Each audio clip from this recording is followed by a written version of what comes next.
Good morning. This is Sri Primo with a quick recap of the men's final from yesterday. On the day before, we saw the maiden crown for Linda Noskova. So the question yesterday was, will Zverev be able to capture his maiden Wimbledon crown? But what a game it was between Sinner, world number one, and defending champion, and world number two, Zverev, in a physical, high octane game, a four set epic, um, two tiebreakers, um, serving clinic. But end of the day, it was Yannick Sinner marking his second consecutive title at the All England Club and his fifth career Grand Slam crown overall. So he's now two back from Alcaraz. So Alcaraz went up by one in the Australian Open.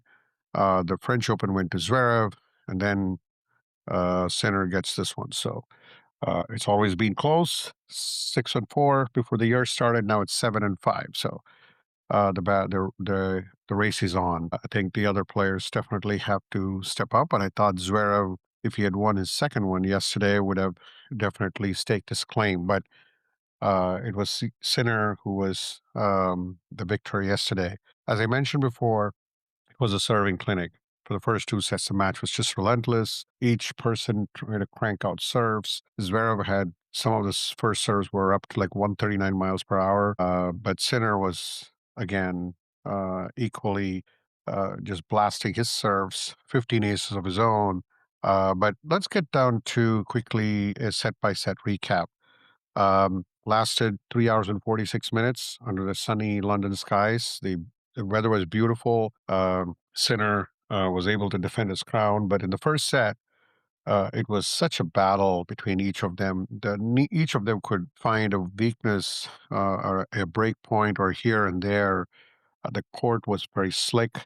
The serves were just being launched at 139 miles an hour. And Sinner had like an initial mini break, but Zverev just depth forced critical errors from defending champion. The German actually saved set points and then was able to capture a grueling tiebreaker at 9-7. So Zverev fires the first salvo, as you call it, in the tiebreaker because they could not break each other's serve. Went back and forth.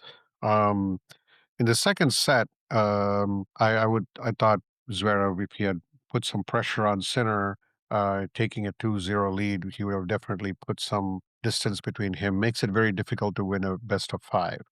But this is where Sinner really took his game to another level. The serving display continued. They were completely unbreakable. I think there was a stat I did see at the end. I think Zverev has not broken Sinner uh, in 80 plus matches, 80 plus uh, games or something like that. It is incredible, which you never see between a world number one and a world number two. But that's the sheer dominance of Sinner's serves, that he knows where to adjust his locations. While Zverev had intensity in his serves, blasting his serves 139 miles, it was Sinner was all about placement, finishing out the point very quickly, not getting into a lot of rallies. Neither player blinked on the serve, as I said. Each of them were on point, and this went to another tiebreaker. But this time, the return game of Sinner was just completely dominant. He started reading Zverev's serves, even though Zverev was serving just phenomenal. Sinner was able to actually read them much faster, and Zverev's forehand started to leak a little bit. Sinner's forehand started to click, and the next thing you know, he ran away with that tiebreaker 7-2 to level the match. The third set was with the match level. Momentum definitely shifted to Sinner. And the defining moment came actually, I think it was 3-all. Zverev got his only breakpoint opportunity. Sinner was able to, conjure a drop shot. He tried to change, scramble to change, and Zverev did. And he kind of, I thought, hyperextended his knee. And it was a nice moment in center court with Sinner running all the way from the other side to lift his opponent up. Good sportsmanship. I just need to call that out. but Sinner helped him up, and then Zverev played on. But I did think that this particular moment did definitely have some impact. He was restricted a little bit in the lateral movement. He capitalized on another drop shot, and then he got his first service break on the entire match after nearly 2 hours.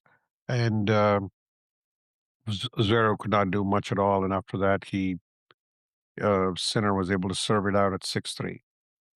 So with Sinner taking a 2-set-to-1 lead, the pressure was definitely back on Zverev. I thought Zverev would bounce back, honestly, but the way it started, it looked like it was over. I even told Dr. Dan over a text chain that the game was over, but he thought I was going to jinx him, but I did not because he did show his competitive spirit, but I think Sinner was just could not match his intensity. Sinner was pressure was relentless. The breakthrough actually came at 3-4. There was a highlight reel lob and volley combination to break Zverev's serve, and then he was able to consolidate his break with a flawless holding on to love game, and then serving for his second consecutive.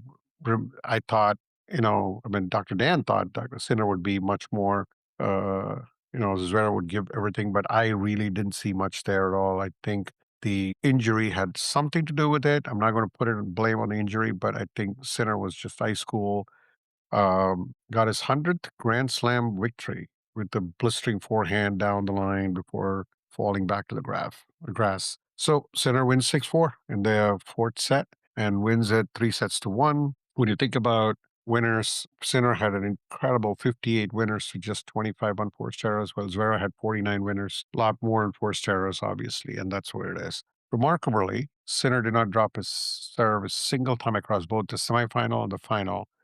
The only person who had achieved this was in 2003 by Roger Federer.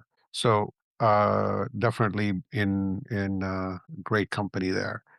Um, so when you think about what this Wimbledon was about, Sinner had an escape in the first round against Kekmanovic, but after that it was smooth sailing for him. I don't think he was challenged at all anywhere. He was just in a different zone. I think once he was able to figure out the courts, figure out the speed of the court, figure out his opponents, it was Sinner all the way. And Zverev gave everything he could to prevent Sinner from winning his back-to-back. The previous champion who did that was Alcaraz. So Alcaraz did back-to-back, then we got Sinner back-to-back. And a lot of questions on if Alcaraz is going to be back for the US Open. So right now, as it stands, the Australian Open was won by Alcaraz. Zverev wins the French Open. Sinner wins the Wimbledon.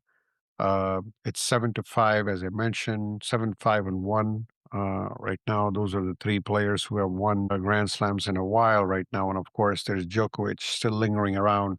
A lot of discussions on Djokovic, and I know I got to watch a little bit of Djokovic match. I also watched some of his post game where he kind of complimented Sinner in completely dominating him. It was a straight set victory for Sinner.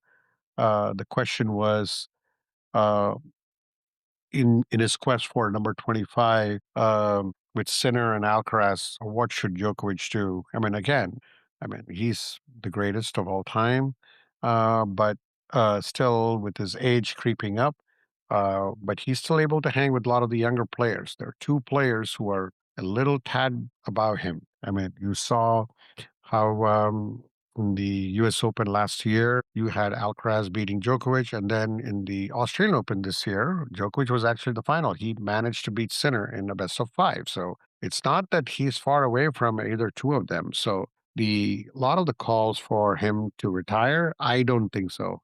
I still feel that he has the game. I still feel that he's trying to get that one extra push to see if we can get both Sinner and Alcaraz. But at this point of time, it looks like Sinner is little above both of them. I do think that Zverev and Alcaraz are, I think, a tad below because we don't know about what Alcaraz is going to come back with. His injury to the wrist. I don't expect him to.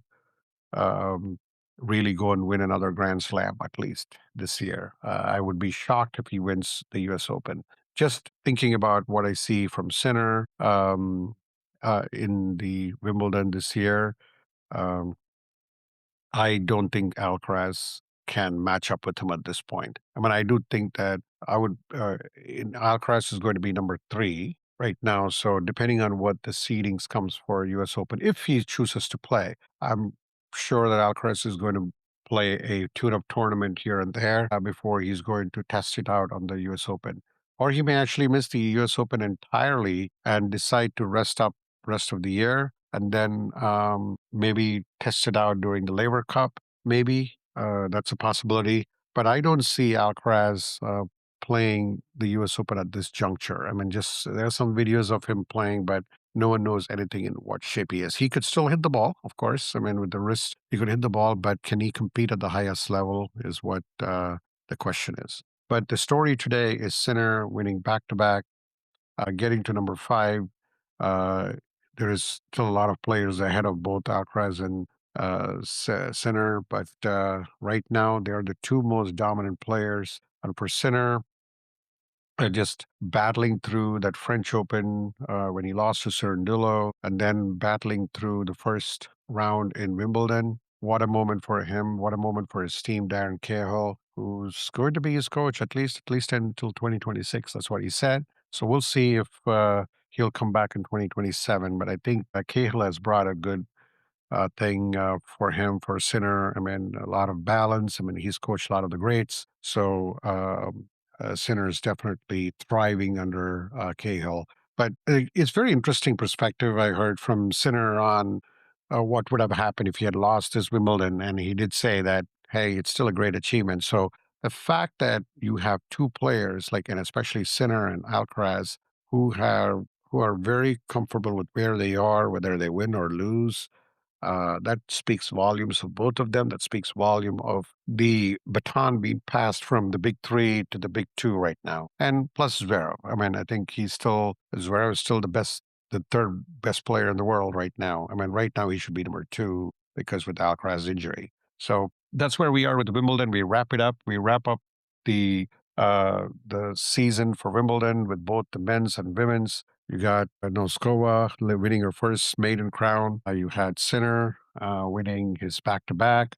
And that's where we are. And we look forward to the some of the other thousand ATP thousand tournaments before we pivot to U.S. Open later. But lot of time between now and the U.S. Open. So let's see everything from Alcaraz injury. Can Djokovic compete again at that highest level at the U.S. Open? Can Sinner actually wrest back the championship he lost last year? I think last year it was Alcaraz. So can Sinner go back to back between Wimbledon and this? But can Zverev capture the second crown?